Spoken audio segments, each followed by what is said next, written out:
All right, so let's talk about the last parts of this. So we went through. So one of the things I mean, you may be looking at this and as Parker, I think, eloquently described last time as of just being completely lost in all of this because it is rather foreign. It's very different than we're thinking about because it's combining a lot of things that are outside our normal wheelhouse. It's not linear. We're talking about making these S-shaped curves. It's logistic regression all over again. And you probably got the same feeling when we first talked about logistic regression and sort of leaving that normal distribution comfort zone. And I mean, when it comes to IRT, so there's a couple of things I want to mention right here before we start talking about the rest of this. So we're going to talk about some applications and stuff that goes on. And one of the main things that I'm not really talking about is that you can actually go from doing all this stuff, because remember the whole point of this is to try to simultaneously estimate item parameters like difficulty and discrimination, and at the same time look at the person's trait level. So there is at least some goal that goes beyond the factor analysis of actually trying to put people on that latent continuum, on that latent trait. And that's typically called scaling or scoring, depending on where you look. But you're trying to scale people to a common continuum. Not really getting into that part of it, of how you actually go to the next step and actually score them and scale them, which is one of the main advantages or reasons why people typically use IRT. But I want to make sure that is something that's there. It's just we're not, having only 3 lectures on IRT, you're not going to get very far in doing that stuff. So I try to stay light with this and sort of give you a general idea of IRT and give you a little bit of experience sort of diving into MERT and things like that. But there's so much more, and I'll sort of allude to some of it as we go through some of the last parts of these slides. So we mentioned this before, that IRT has a similar assumption to, even in classical test theory, looking at sort of scoring things, we assume a monotonically increasing item, right? So logistic IRT models assume a monotonically increasing function. So as trait level increases, so does the probability endorsing the item. The idea that as you get higher in the trait, if I'm more depressed and I've given a depression item, wherever the difficulty is for that item doesn't matter. It's just that as I go higher in depression, I should be more likely in answering a question correct if it's related to depression. If it's a depression item, I should be more likely to answer it or to endorse it, say yes to it. If this is violated, then it makes no sense to apply logistic models to characterize item response data. So this is important, that one of the reasons why we use logistic functions is because logistic functions have this monotonically increasing sort of thing, and this is how the item relates to probability. If it doesn't, then a logistic IRT model is not quite right. And there are other kinds of models that, item response theory models that we're not even going to get anywhere near. This one called unfolding models, where I'm gonna describe this poorly. I know so little about it. But instead of thinking of a monotonically increasing item, it's literally like there's some point in it where, I don't know, I forget what it's called. It's not a threshold. It's called, it's not going to come to me. It's where the probability sort of is going away from some central point. That as you go away from the middle, your probability actually increases. I think it's called like the apex, or what the opposite apex is. I don't know, something like that. Where and this is called an unfolding model. Beyond that, I know nothing about it. I just know they exist, and I know that if you have data to sort of follow this trend, there are models to model that. So you wouldn't use one that assumes monotonicity. You would use something else, like an unfolding model. And there, I mean, it may seem completely odd looking, but there are reasons why data would follow this pattern. I just either don't remember. I've never bothered to sort of figure it out. I knew at some point. I know I talk a little bit about that pattern in 427, but I thought, man, I don't remember.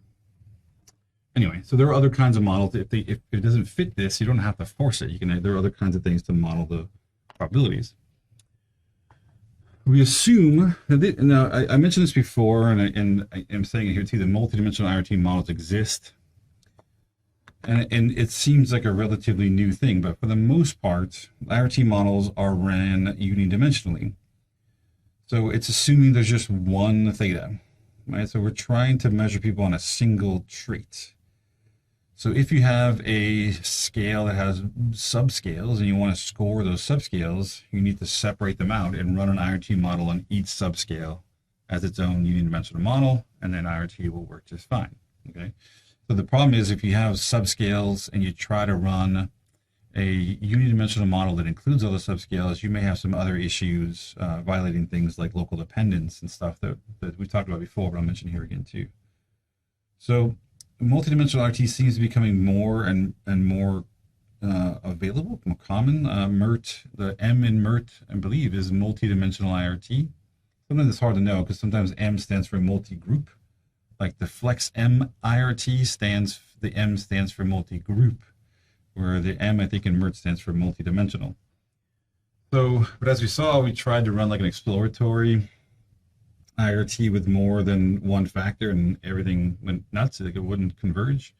So I think even though they're starting to become more available, they're still rather difficult and sometimes impossible really to fit well. So commonly applied RT models assume that a single common factor, like the latent trait, there's just one of them. So if you're measuring depression, depression is just one thing. It's like sort of monolithic, just one thing about it. Often assessed using specialized factor analytic models for dichotomous items.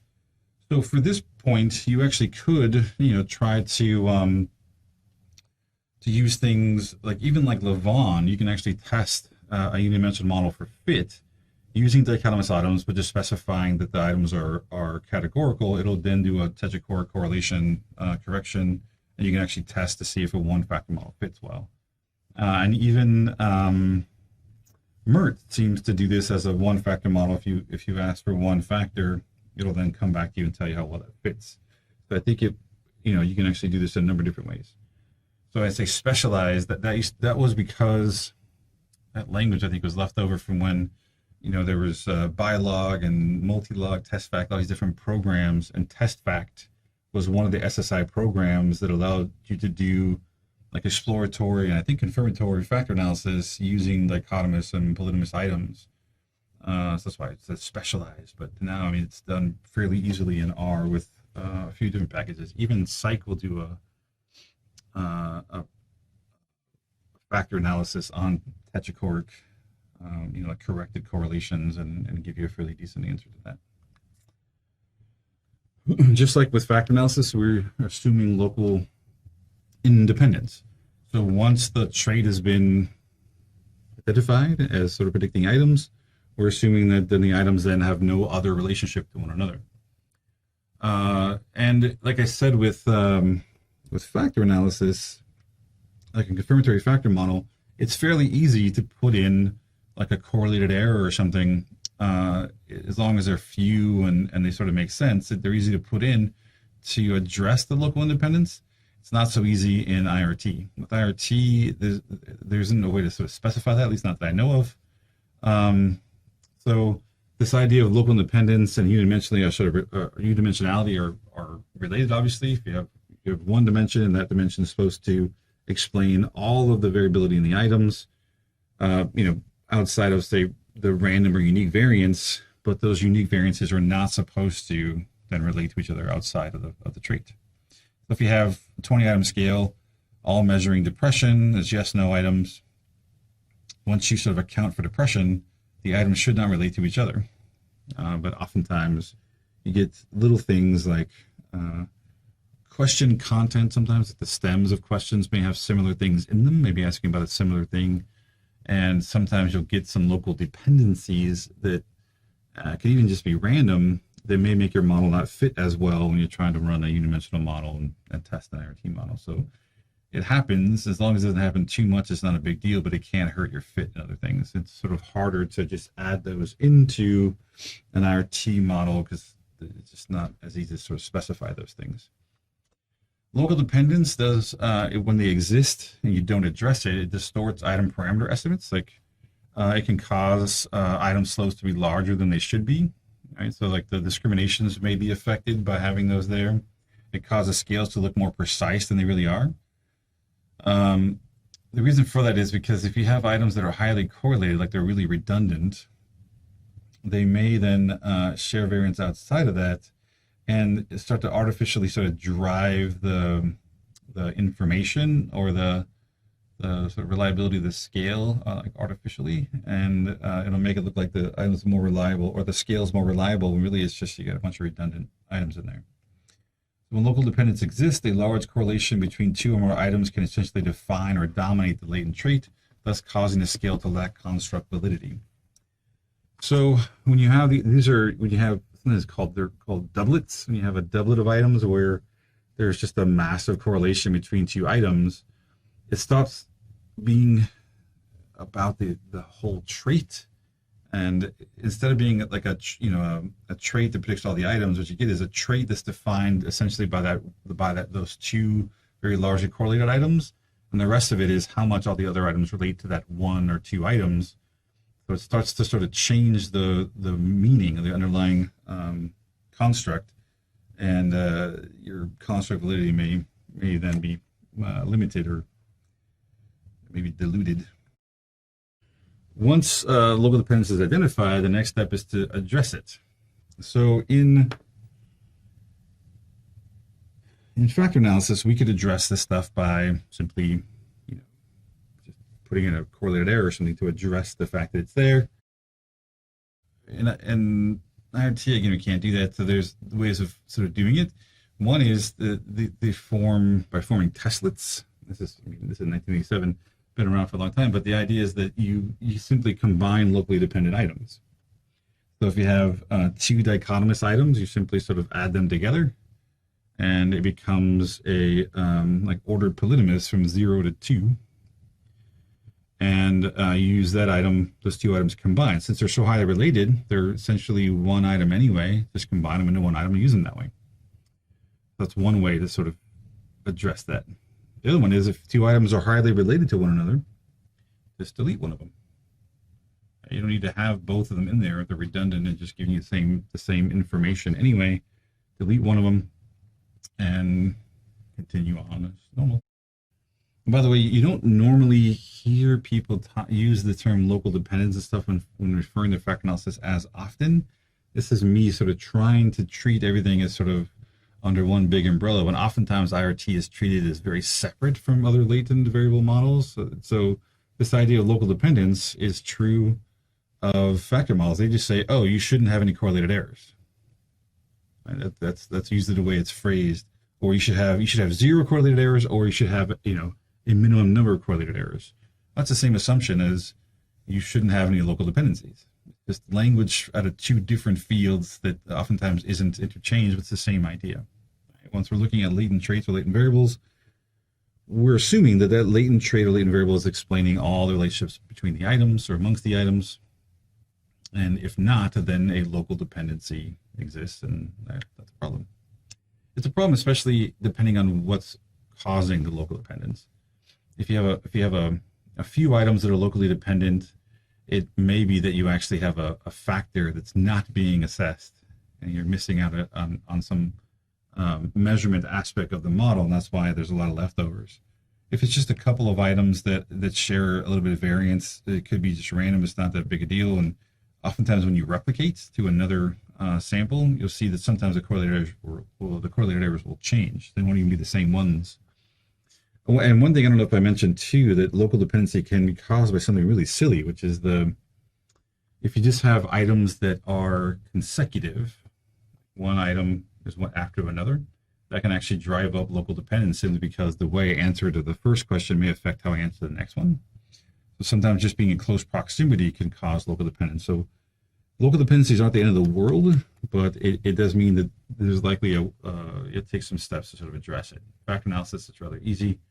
Here it's a little bit more complicated, but not the end of the world either. What else do we assume? Just like we talk about factor analysis again, we actually assume this of most everything, and up until recently, we'd never really talked about it. So when you run an ANOVA, when you run anything on a sample of people, you're assuming that sample represents a qualitatively homogeneous population. That same model whether it's a regression model or ANOVA, ANOVA, whatever it is, especially factor analysis. I'm talking about measurement theory, and now IRT. We're assuming that that model is the same for everyone. It applies to everyone that would possibly be answering the questions, right? So qualitatively homogeneous population means that IRT models assume that the same item response function applies to all members of the population. That the IRF, this goes back to that invariance assumption. It's invariance across respondents. So it doesn't matter who you are, the IRF should work the same. The problem is, even though we're assuming that, that's something that IRT models have as a strength, this sort of invariance property, it doesn't always work out as nicely. So one of the ways that this gets tested is something called differential item functioning, which we mentioned in factor analysis as well. It's the idea that once you control for the trait, right, in factor analysis sense, once you control for the factor, there are still differences between groups that exist at the item level. Well, with differential item functioning, when it comes to IRT, it's the same idea, but because we're talking about probability, we got to sort of think about it a little different, at least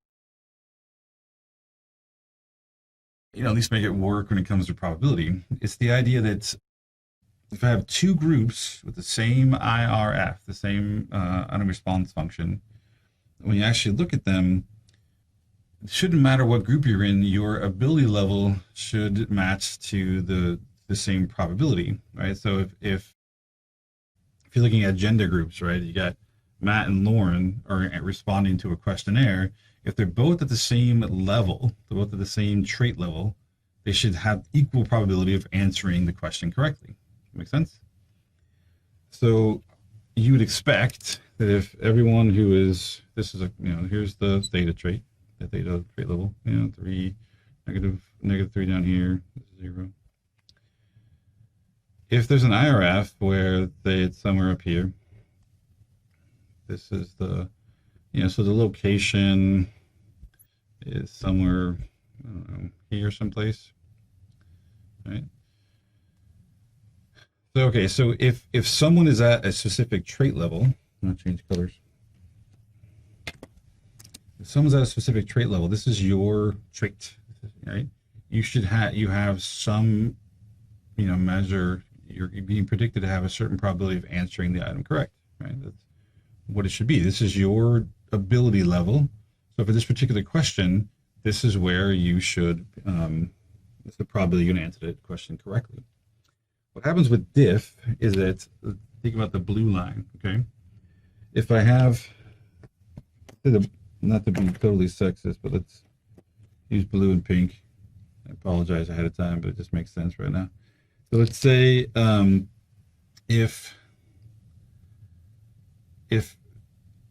on the, you have two groups, one of which actually, this is their IRF, and it's sort of group dependent, that same position, you got two people who are the same ability level, now have very different probabilities of getting the answer correct. All right, so the person, if the pink is, let's switch it up. The pink is for boys, right? Just be totally anti-stereotypic, right? And the blue is for girls, right? Just to avoid any of that stuff. Or I guess actually, I don't know. The blue and pink makes you think boy and girl, and it should be thinking male, female, man, woman, whatever. You get the idea. So even if these are adolescents taking some math test, was that because my advisor and I looked at a bunch of this stuff with the MPI, where there are certain items that the same question, at the same ability level, the two different groups would have very different probabilities of answering the item correct. So if that's true, then this represents differential item functioning. That makes sense? That the item actually is favoring or not favoring groups depending on where they are. If that's true, then you're not getting this qualitatively homogeneous population. The IRF does not work the same for both groups. Now, so as an example, remember we talked about in the MMPI the question about I cry often. That's not the exact wording, but it's something like that. I cry often. You'll actually see this in reverse in the sense of, so someone who's at the same depression level, it's oftentimes, actually, it works pretty well. So someone at the same, nope, other way around. So if if we switch the two lines, someone at a given trait level, given depression level, you'll find that one group actually has a much higher probability of endorsing the item while the other doesn't. And typically you see different than item because it's so ingrained in sort of boy and men sort of culture not to cry, regardless of whatever you're doing, that they oftentimes won't cry even if they're very, very depressed. So there's a sort of suppression of that. So that an item like that actually represents some diff because women have a much higher probability of answering the item correct at a lower trait level than men do. All right. Anyway, so if diff occurs, that's what I said. So think about this. Diff occurs when an item has different IRF for two or more groups. Therefore, examinees that are equal on the latent trait have different probabilities, right? But no single IRF can be applied to the population because they really are getting two different IRFs depending on the question. Sometimes it has to do with things like that. Like I said, there's a cultural difference between sort of, the crying for boys and girls, men and women.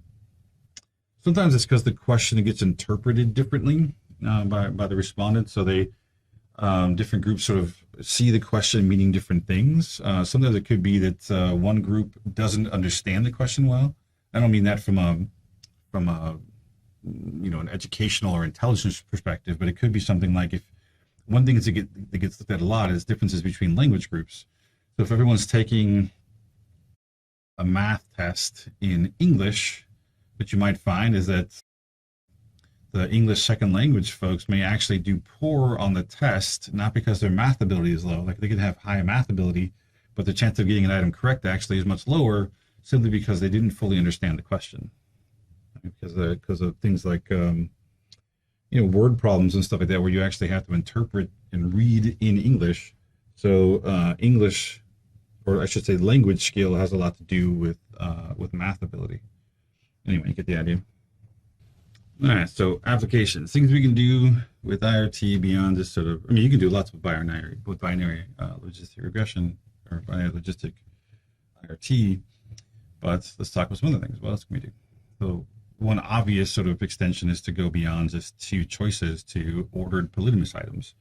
So we oftentimes treat ordered polytomous items as continuous because that's the sort of tools that we have or that we use most often assume a continuous variable, like ANOVAs, factor analyses, all this stuff. We oftentimes, if we have like even 5 choices, we're like, it's continuous enough. Let's just do a regular regression with it.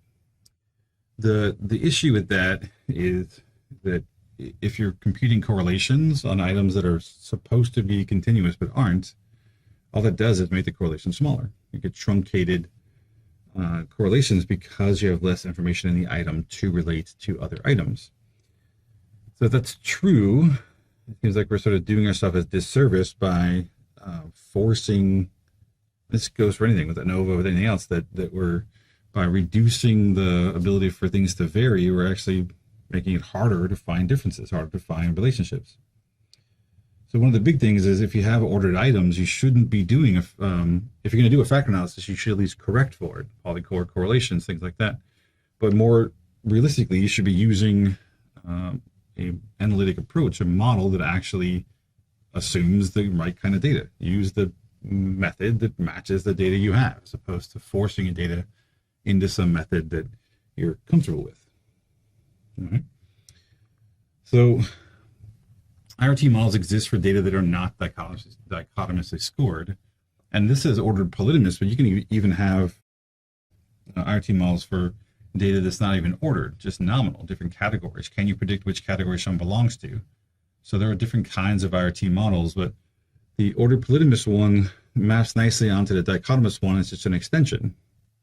So with dichotomous items, there is a single difficulty we call location, right? That indicates the threshold at which the probability switches from favoring one choice to favoring another, right? The S-shaped curve gets to some point where it's 50%. That's our location. And it now switches from being most likely to be no to more likely to be yes. With polytomous items, a separate difficulty exists as, for each, they call them category boundary parameters, I think. Basically, the idea that when one category shifts to the next higher category. All right, so you're going to have 1 minus the number of choices, number of thresholds. All right, so if I have 5 choices, I need to have 1 threshold that goes from, the lowest threshold to the next. All right, 1 threshold that goes from between these two. All right, so there's each threshold now tells you when you're likely to leave or respond in one choice to going to the next choice up. All right, so you're going to have a separate place for each of those. Okay. So here's a 3-choice item.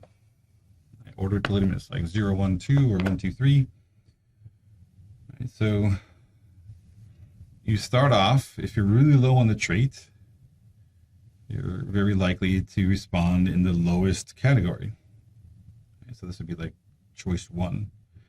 As you go up in the latent trait, you go down in your probability to respond to that first category to about here, and then they sort of cross over where you're now more likely to be in the second category, okay, to a certain point, and then it crosses again where you're now more likely to be in the third category.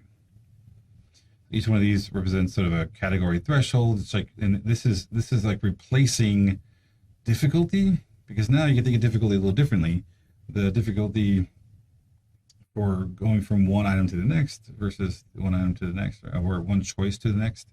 So you have 2 different places where that sort of occurs at that 50% mark. So it's not just a one difficulty anymore. You now have multiples that we think of as category thresholds. Here's another item. Now you can see some difficulties here. Right? So look at as you're moving along, you get to about right here. It's a fairly clear distinction of moving to the next category. It's a lot muddier on the top end. I don't know if you can see that or not, where the probability of answering 2 or 3 is very highly overlapping, right? There's a lot of probability it's shared here. So it's hard to distinguish between the second and third category, but the first and second category seems to be a lot more clearly separated.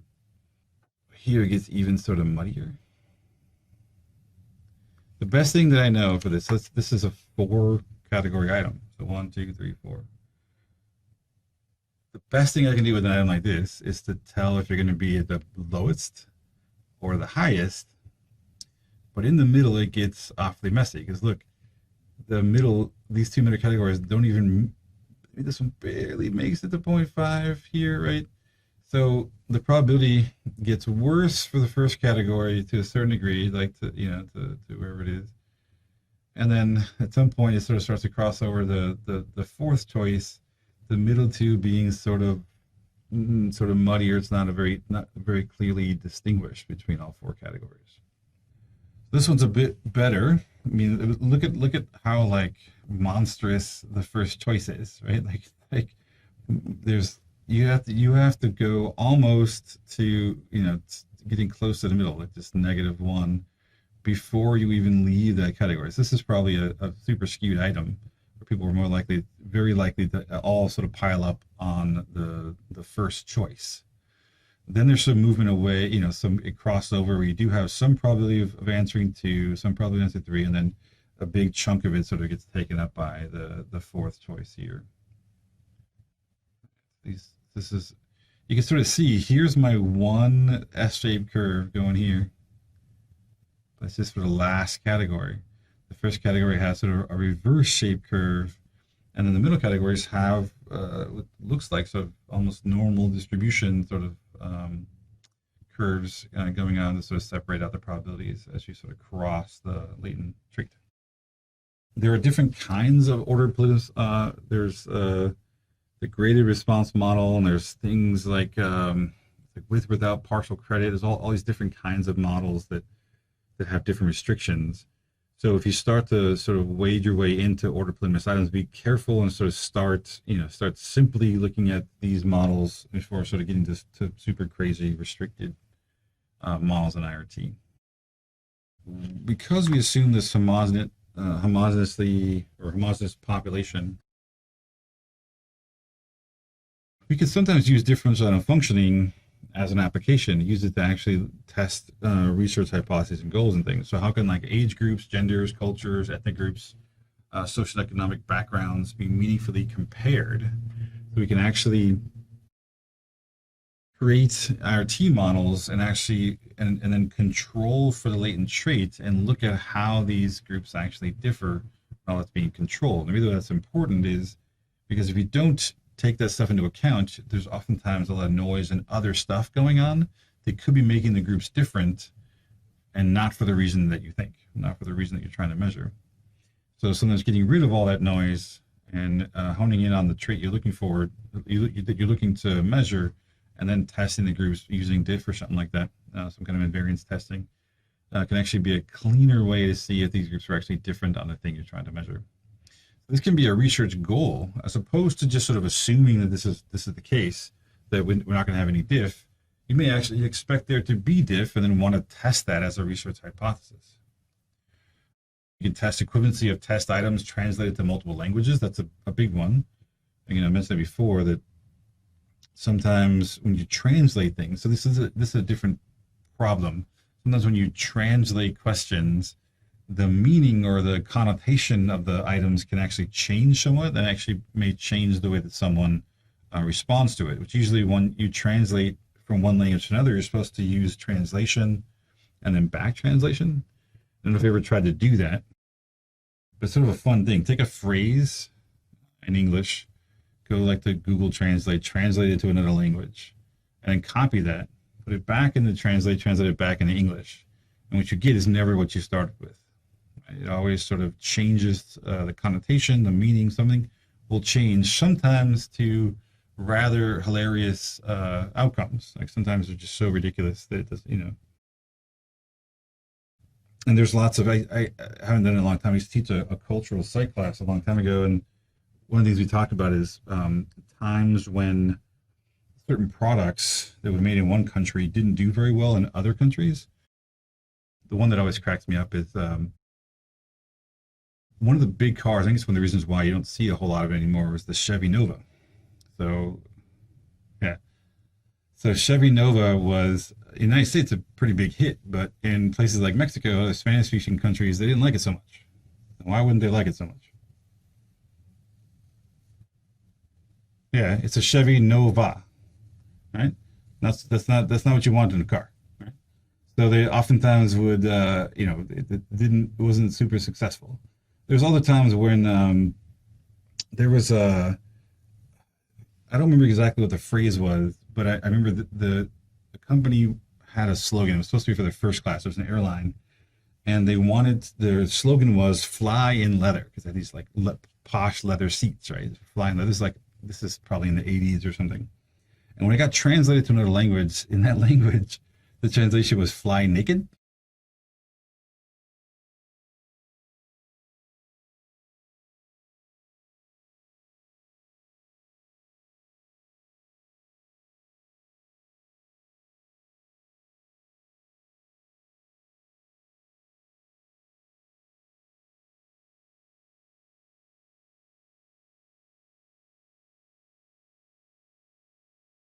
And like no one somehow picked up on that before they started to advertise the flying naked advertisement. There's lots and lots of those. So translations, one of those times where people oftentimes when they translate it, they'll try to do translation, back translation, and then also test for things like diff to make sure that those translations aren't affecting the probabilities. You got, again, cultural differences. Even, I mean, these are sort of often similar, because gender is sort of culturally influenced things. So the differences here between things like intelligence, differences in gender biases, test for age differences in response to personality items. There's all kinds of applications that you can actually use this as a hypothesis as opposed to just testing for invariance across groups. So this is an interesting one. So this is a depression scale, the MMPI, and there's a few of them, but they're not all overlapping. But this is like some depression clinical scale, MMPI, and it's the same question that's on the sort of adolescent version as it is on the adult version, and you can see that one, there's a big difference between the ages. There's an age gap here, right? We have the, I remember where this is. Girls and boys are here. Nice. These are girls and boys on the left. Girls and boys. These are men and women. So there's already an age diff here, right? Because again, if you're at the middle depression here, you're more likely, you have a much higher probability if you're young to answer yes to this question. If you're older, you have to have be a lot more depressed before you get to the same probability. So there's already sort of an age diff, but there's also built within that a sort of gender diff, differential item functioning. So if you look at so in the same place, a much higher probability for females. So females are higher, have a higher probability at the same depression level as boys do, and the same thing with men and women. If you look at the same probability, you're at a much lower probability for the same trait range as you are for women. And one thing you say that because of the location stuff, you could say that the same question for some reason is easier for girls relative to boys, and it's easier for women relative to men by a non-negligible sort of degree. Right? So because of that, it means that they're actually getting to a higher probability with lower levels of depression. This could be an interesting, research hypothesis as opposed to just something that you're assuming and ignoring or testing for and saying, well, we have diffs, so this is not qualitatively homogeneous. So I mentioned this a second ago, but let's mention it again here. Scaling individuals for further analysis. We often collect data in multifaceted forms, like multi-item surveys, and then collapse them into a single raw score. Right? So often as we just compute items, So you got to think about the most common practice we have if you're using a scale, right? If you're using a scale on inventory, what's the most common way that scale gets used? There's really two. What's the two most common ways we use scales?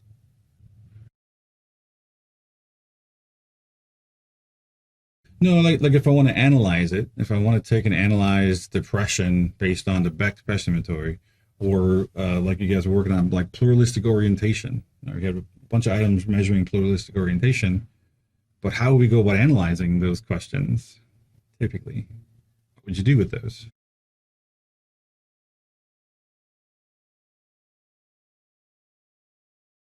What's the most common thing we do with scale? Have a depression inventory. Most people do factor analysis or IRT. What do they do?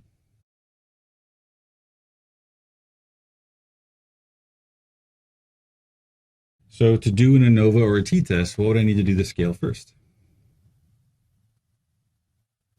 Yeah, either average all the items or sum them all up, right?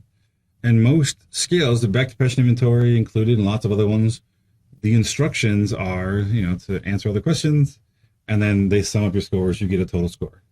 What that does, it's interesting, it goes against everything we're talking about here, but it's a weird assumption. It's assuming that the difficulties don't matter, right? That the difficulty in an item doesn't make any difference in how it gets scored. That all that matters is that the items all equally relate to the trait or to the factor, and we're just ignoring difficulty. So that's odd. Why would we want to, if we know that items are more difficult than others, why would we ignore that? It's like on a stats test, imagine, a really easy question that takes a second to answer, and then another difficult question takes you a half hour to answer that would both equal the same number of points. It doesn't make a lot of sense, right? That's sort of what the back depression inventory, a lot of other scales are basically saying, that the particular item that they respond to doesn't matter. All that matters is the overall score. So the difficulty gets sort of ignored. Okay. So we often collect data in multifaceted forms and then just ignore the fact that they have different discriminations. They have different difficulties. The fact that we sort of ignore everything that we would know from factor analysis and now IRT, and just sort of sum them or average them into a single raw score. That also compiles or squishes, right?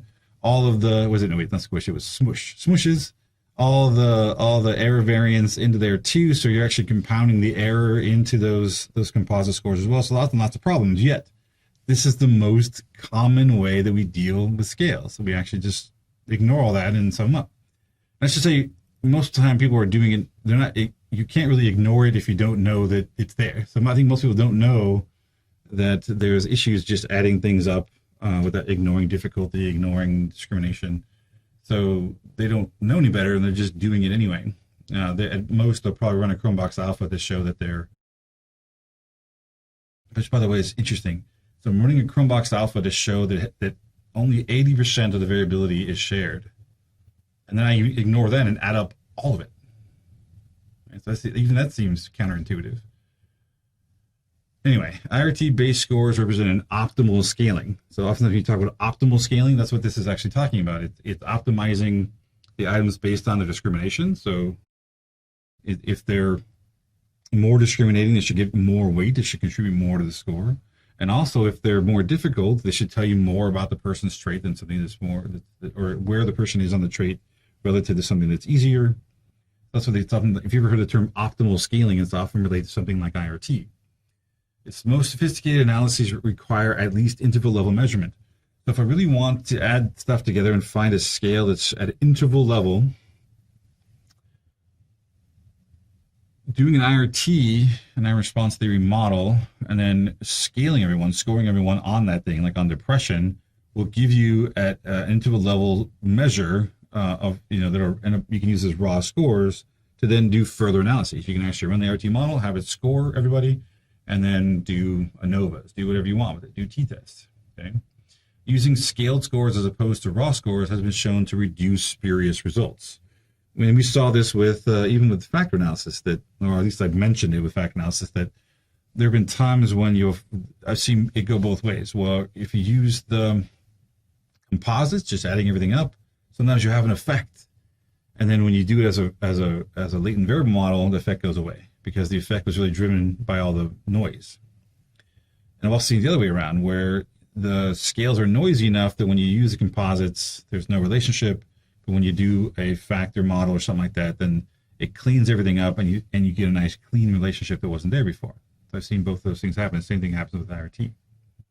So using these scaled scores as an outcome measure or something like that is actually shown to reduce a lot of those sort of spurious results.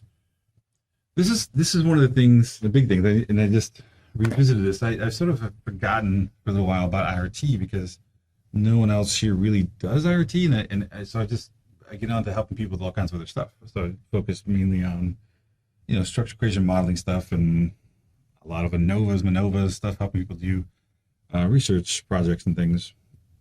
So again, I recently had a student defend her thesis that was based on IRT modeling. We had a long conversation about how developing items, creating tests, scale construction, modification, all that stuff starts to look very different when you think about it from an IRT perspective. It doesn't look the same anymore. We start to focus on different things. We start to care about difficulty. We start to care about not just scaling people based on where they are on a Likert scale, but thinking about items as being more or less difficult and having to choose them to place them at different places on the latent trait. So the focus is changing from creating fixed length paper pencil tests. So that used to be the goal. Let's create a long test that covers all the items we want. The longer the tests are better based on like domain sampling theory. And it's sort of shifting from that. You even see this in educational testing where it went from older paper pencil tests to sort of doing more computer adaptive. It's creating a universe of items that all have known IRFs that can be used interchangeably. So the scales are being designed based on IRT properties. So they're actually being designed to be shorter and better, and they're actually better and shorter at the same time.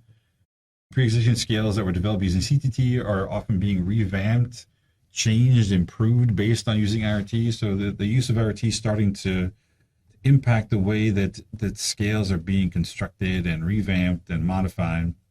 And hopefully that continues. And the more IRT programs, especially like in R and stuff, become more used by people, I think, more available, I think you can see a lot more of that stuff. So I've oftentimes thought about, I'm a victim of this too. So oftentimes we'll go through and develop scales, sort of ignoring IRT, thinking about it through a classical test theory method because it's sort of simpler. It's an easier method.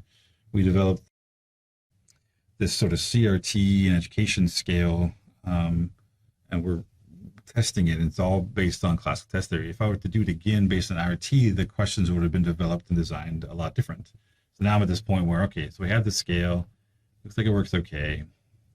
Do I want to go back and try to develop another scale, a different version of a scale that's based on IRT that may actually be a cleaner sort of version of it, or just leave it alone? You know, quite decided yet. But and just other things too. Looking at there's a couple different scales of ethnic identity. They're all developed based on sort of classical test theory methods, and we start looking at the items. There, a lot of them sort of end up being redundant, and there's not a much better version of an ethnic identity scale could be created based on IRT that would be a lot more useful for people.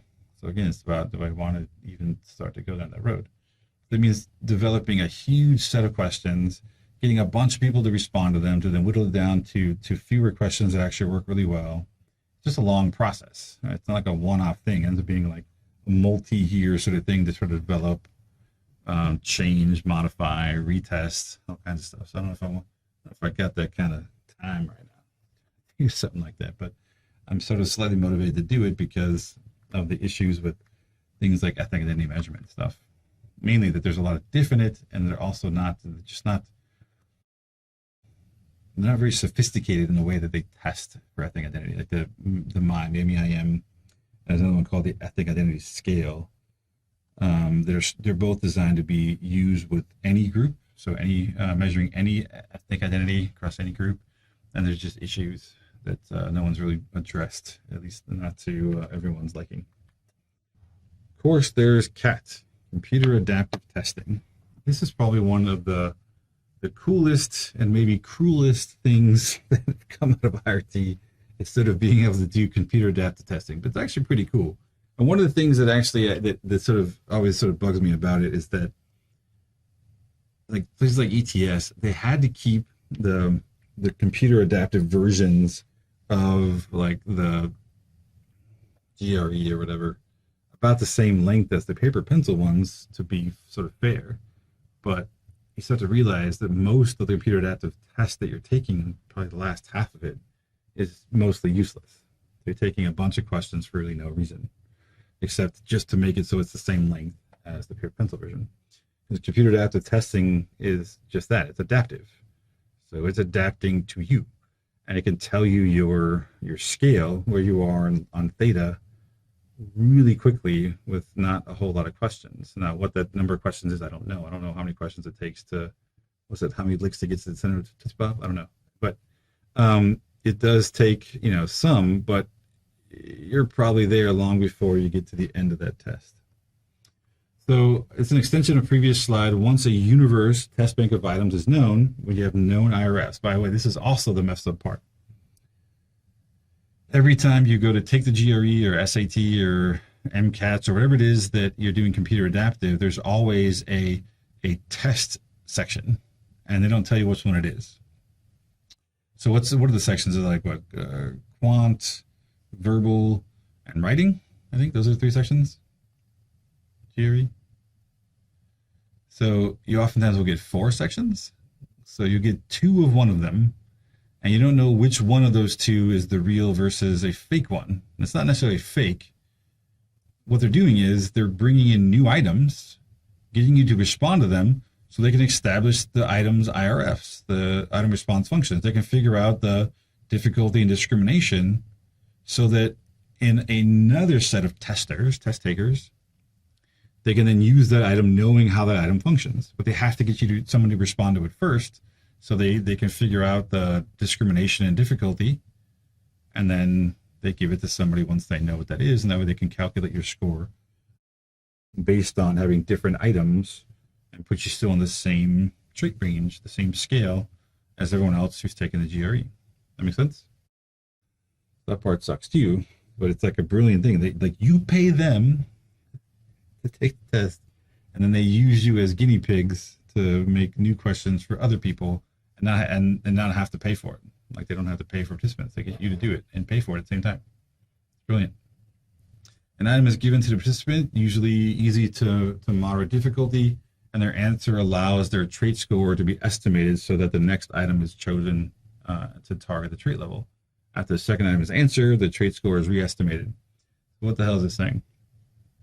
So because they have a bunch of items, a huge universe of items, all targeting math ability. Now, it's probably split up into different sections of math, but let's say it's pick on math ability, different types of math ability that they're targeting.